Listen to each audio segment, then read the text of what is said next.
Meu nome é Caio Abujade, eu sou médico psiquiatra infantil, especialista em autismo, convidado pela produção da peça Um Estranho Caso do Cachorro Morto para um debate após a peça. O cérebro do paciente com autismo, ele é um cérebro um pouco diferente do nosso.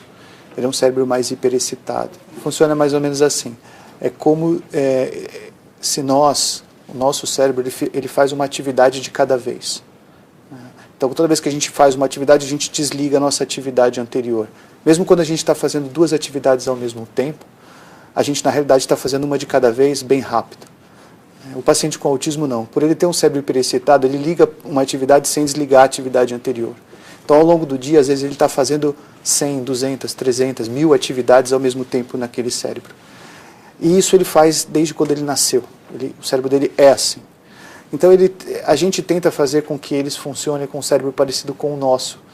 Só que, se eles tentarem funcionar da mesma forma que a gente, eles se desorganizam. E aí eles entram em crise. Então, desde pequeno, eles vão criando um método para se organizar. Você tem um padrão de comportamento repetitivo. Na realidade, isso é um cérebro tentando se organizar. Tá? Então, eles sempre voltarem para o mesmo start faz com que eles continuem funcionando de forma adequada naquele mar de estímulos que eles têm.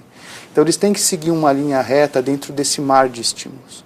Quando eu coloco um bloqueio nesse comportamento repetitivo, eu peço para ele parar de fazer aquilo, ou bloqueio um ritual, uma rotina, ou até uma estereotipia, ele cai de novo nesse mar de estímulos e aí ele se desorganiza completamente. O cérebro mais imaturo, ele é mais sensorial e mais motor. Por isso, a gente vai ter predomínio de comportamentos repetitivos motores, que são as estereotipias, e sensoriais, que são as hipersensibilidades tátil, gustativa, olfativa, visual, né, e auditiva. E aí, conforme ele vai amadurecendo, esses padrões de comportamento repetitivo eles vão mudando para comportamentos repetitivos que a gente chama de ordem superior, que são comportamentos mais maduros. Então, são baseados em rituais, rotinas, compulsões.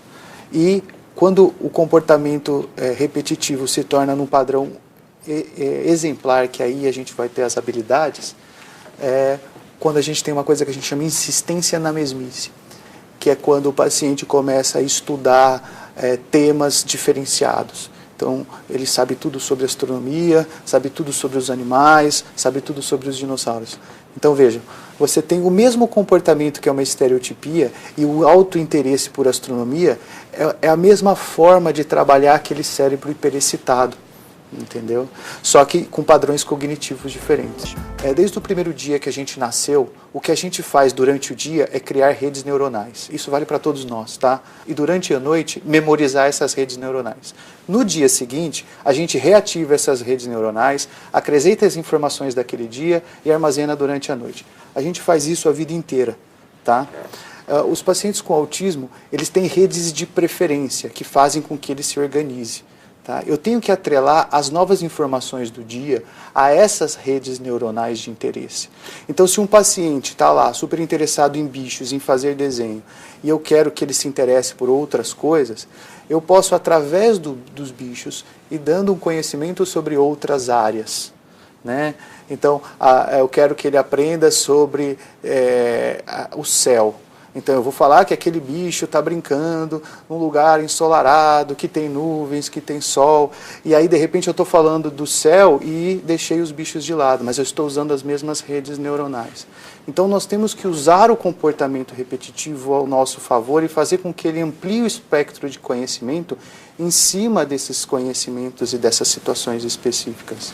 A importância de que as pessoas vejam o autista como ele é, e não tentem transformar ele numa pessoa típica, entendeu? Que se a gente conseguir dar para eles o mundo que eles precisam, eles vão se desenvolver super bem. Meu nome é Jorge, eu sou pai de uma menina autista. Eu queria saber se as pesquisas mais avançadas indicam alguma diferença entre as meninas e os meninos que têm autismo.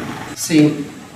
Mesmo as pesquisas mais antigas já mostravam uma diferença muito grande. As meninas com autismo, elas tendem a ter um quadro um pouco diferente.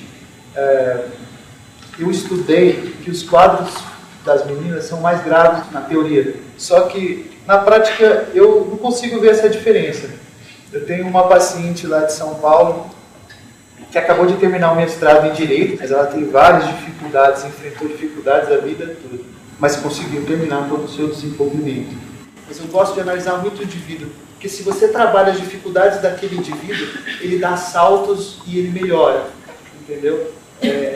Às vezes a gente não está conseguindo encontrar a dificuldade que aquele indivíduo tem, e às vezes demora muito mais para melhorar. Mas se a gente não fizer essa análise individual, a gente não consegue fazer uma leitura adequada.